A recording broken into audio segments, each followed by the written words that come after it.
No ano de 2003, foi sancionada no Brasil a Lei nº 10.639, que altera a Lei de Diretrizes e Bases da Educação Nacional, para incluir no currículo oficial da rede de ensino a obrigatoriedade da temática História e Cultura Afro-Brasileira e Africana nos estabelecimentos de ensino fundamental e médio. Em 2008, foi sancionada a Lei 11.645, que incluiu a História e Cultura Indígena. Essa lei ela recupera, ela resgata uma concepção mais ampliada do que é formação, né? Ela vai enfrentar um problema que é desse racismo estrutural na sociedade brasileira, que se refletiu nos currículos escolares. Então nós somos uma população majoritariamente formada pela essa matriz cultural africana e afro-brasileira, e os currículos escolares não refletiam com a juventude, com as pessoas em processo de formação, conhecimentos que possibilitassem uma autocompreensão da própria sociedade brasileira. Passado 14 anos de promulgação da lei, ela ainda não foi devidamente implementada nos currículos pedagógicos das escolas. A gente tem situações pontuais onde profissionais fazem um trabalho sobre a história da cultura africana nas escolas, mas a gente precisa, enquanto órgão, entender que isso tem que ser implementado nos currículos pedagógicos do Estado todo, né? O papel do Ministério Público com relação às cotas é a fiscalização efetiva de que essas cotas estejam realmente sendo preenchidas por pessoas negras. Então é importantíssimo o papel do Ministério Público na fiscalização das cotas, nas faculdades, nos institutos federais. Também já tem leis estaduais, lei estadual que determina cota nas instituições públicas estaduais e em concursos públicos. 20% das vagas em concursos públicos também devem ser destinadas aos negros. Então é importantíssima a atuação do Ministério Público na atividade fim, na execução, para que realmente essas vagas estejam sendo destinadas para a população negra e não estejam ocorrendo fraudes.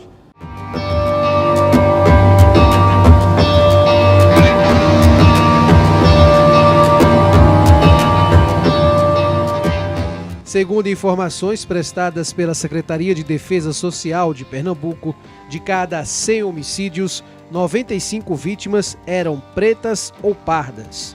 O levantamento da SDS aponta ainda que quase 10% das vítimas de mortes violentas têm idade inferior a 18 anos. No total, 509 homicídios de crianças e adolescentes de ambos os sexos foram contabilizados em 2017, no estado.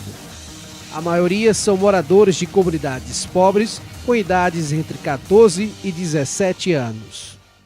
A violência é um fenômeno multicausal, né? Falar assim, rapidamente, dos motivos dessa violência é difícil, mas o fato é que nós não somos seres ahistóricos, né?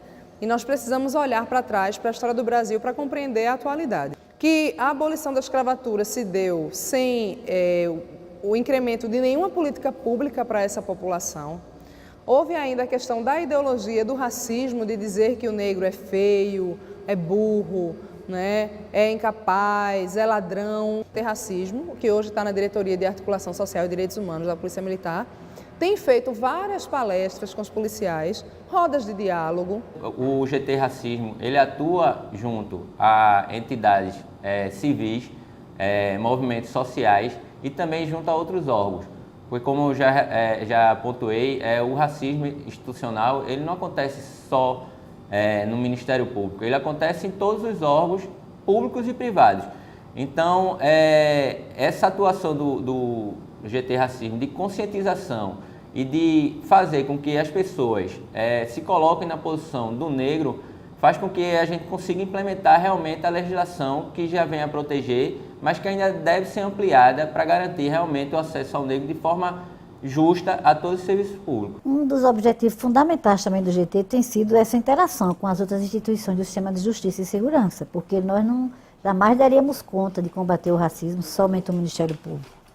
Então, a gente, desde o começo que essa parceria foi construída e ao longo desse tempo foi criado Primeiro o GT Racismo da Polícia Militar, depois o da Polícia Civil, e isso tem sido assim uma coisa muito positiva. Nós lançamos uma cartilha de combate ao racismo conjuntamente, foi um ano de discussão com as polícias, a partir de uma grande audiência pública com os delegados e a Polícia Militar. Foi um momento assim riquíssimo de construção, porque a gente aprende também quais são, né, os encaminhamentos, quais são as necessidades, quais são as dificuldades de cada instituição. A doença falciforme é uma das doenças genéticas e hereditárias mais comuns no Brasil.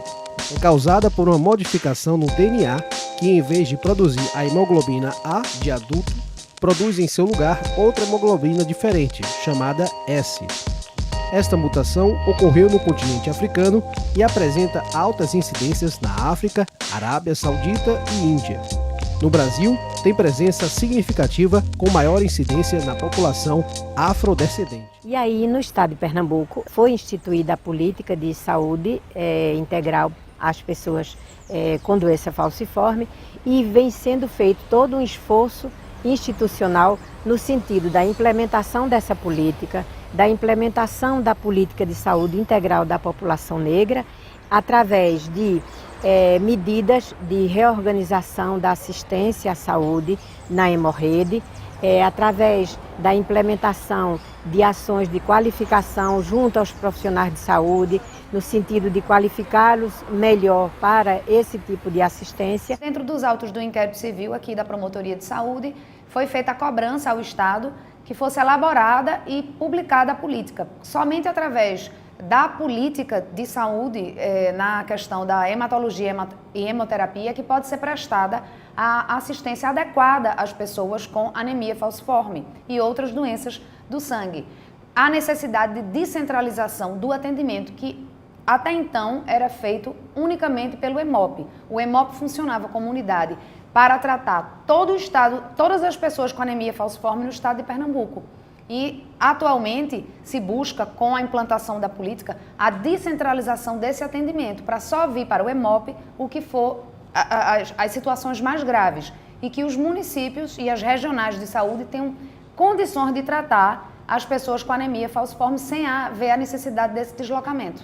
Muitas vezes, os próprios profissionais da área de saúde, médicos e não médicos, não têm os conhecimentos necessários para tratar aquela população negra que tem especificidades no tratamento de suas doenças. A população negra é mais acometida da anemia falciforme, da hipertensão e outras enfermidades. E precisa haver essa discussão para que os profissionais, médicos e não médicos, estejam preparados para lidar com essa situação e dar uma assistência especial a esse segmento da população. E, na realidade, o que a gente vê é um esquecimento dessa população que fica extremamente prejudicada na sua assistência à saúde por conta do que chamamos do racismo institucional. Um Estado laico significa um país ou nação com uma posição neutra no campo religioso. Também conhecido como Estado secular, o Estado laico tem como princípio a imparcialidade em assuntos religiosos, não apoiando ou discriminando nenhuma religião.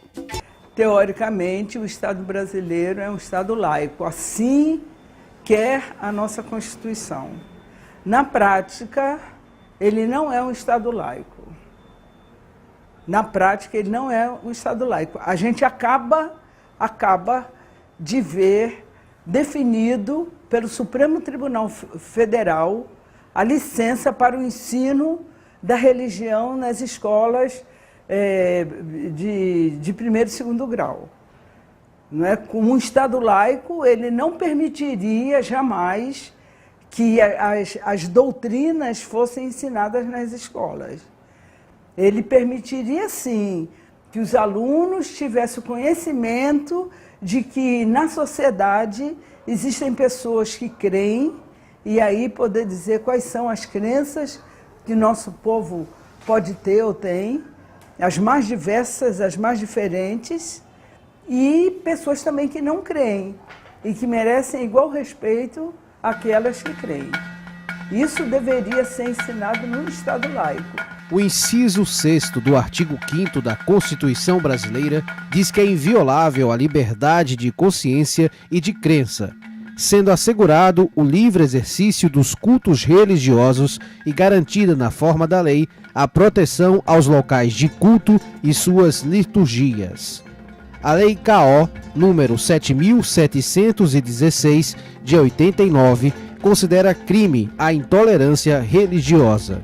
As religiões de matriz africana, elas são diversas. Quem não conhece pensa que é tudo a mesma coisa. É tudo a religião do mal.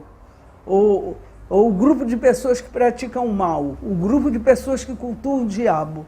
E não tem nada a ver. Isso é uma imagem criada pelo colonizador e que foi repassada historicamente e ainda hoje alguns grupos que se auto-intitulam religiosos e inclusive se valem do evangelho para poder discriminar, não é, os povos de matriz africana adeptos dos terreiros e poder tentar imputar a todos nós aquilo que é a prática deles. Ao longo desses 15 anos, eu diria a você que a primeira audiência pública, essa que eu falei, também estava lá o povo de terreiro, muita gente de terreiro, e eu me lembro de um Yalorixá que se levantou e emocionado e disse que ele, pela primeira vez ele estava entrando no Ministério Público para ser ouvido como cidadão, porque ele sempre foi perseguido pela polícia, isso em 2003. Então, era a primeira vez que o Ministério Público, ele entrava no Ministério Público como cidadão. Então, foi uma coisa assim, bem interessante. E, a partir dali também, a gente traçou um plano de atuação institucional, né, do GT Racismo junto com o Ministério Público. E uma das coisas postas foi trabalhar a questão da violência com o pessoal de terreiro. O racismo, ele é como um camaleão. Quando você ataca por um lado, ele se manifesta por outro, de uma forma assim, muito rápida. Graças a Deus, com muito esforço, principalmente da equipe doutora Bernadette, procuradora Bernadette, nós somos a instituição que iniciou essa ideia, um projeto espetacular. Somos modelos para todo o Brasil. E o melhor, não foi aquela questão que você faz um projeto de 6 meses, sai na mídia e depois acaba. Há 15 anos, de forma ininterrupta, o Ministério Público de Pernambuco combate o racismo. E aí nós evoluímos para combater a questão do racismo institucional, defendemos políticas públicas de saúde da população negra, o enfrentamento da impunidade nos crimes de racismo, a intolerância religiosa. Então eu tenho muito orgulho desse trabalho que é feito. A nova gestão está apoiando integralmente, porque algumas instituições no Brasil começaram também com esse projeto, mas paralisado. O nosso trabalho dessa equipe maravilhosa aí que vem sendo coordenada pela doutora Bernadette, nós temos o prazer de dizer que outras instituições abraçaram essa ideia também. Polícia Militar tem seu núcleo, Polícia Civil também tem seu núcleo. Era necessário que as universidades também abraçassem essa ideia de combater o racismo. Era necessário que os setores de comunicação também, social, tipo imprensa escrita ou falada também, abraçassem essa ideia. Infelizmente, mesmo após 15 anos insistindo nessa ideia, nós não temos esse apoio de alguns segmentos da sociedade ainda. Mas nós não vamos desistir, porque, como eu falei, é meta da gente continuar de forma ininterrupta nesse trabalho contra o racismo.